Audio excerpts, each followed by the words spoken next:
All right, here's the audience.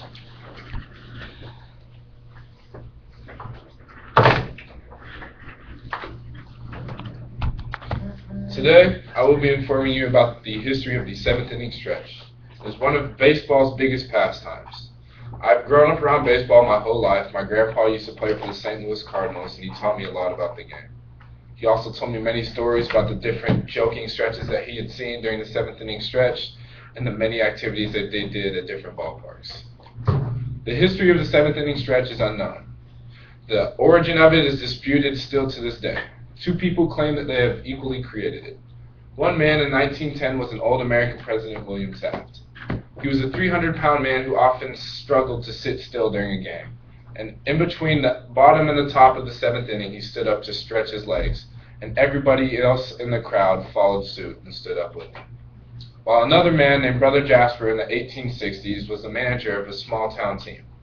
His team was getting beat so bad in the middle of the seventh inning, he called a timeout, looked over to the crowd, and instructed them to stand up and stretch. Everybody stretched, and it worked so well that he decided to do it for the rest of the season, and the team went on to win the state championship. With all the history that's been in the seventh inning stretch, it's now progressed to one of the biggest relationships with baseball that we have ever seen.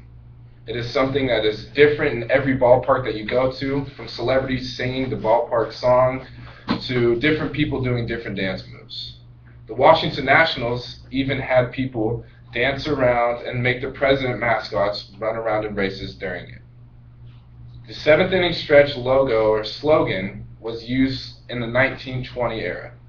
It was used by old Cincinnati Reds announcer Greg Allen. All the other teams in the major, once they heard it used on their broadcast, soon picked it up days and a couple weeks later. Now, with it the way it is today, everybody seems to claim that it's something special to their relationships, not only with their friends, but their families. One Cub fan stated on bleedcubblue.com, "Me and my dad have gone to Cubs games since I was 6 years old. And this has been an experience I've loved and cherished forever. My favorite part is the seventh inning stretch. We all tell different jokes and different stretches, and then we all link hands to sing the song." Another fan in the Boston Red Sox talked about how much he loved singing Sweet Caroline, not only in the seventh inning, but also in the eighth inning. And now I will be showing you a video that just describes how far the seventh inning stretch has come.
ESPN analyst Tim Kurchin called the seventh inning stretch probably the biggest part of baseball's history.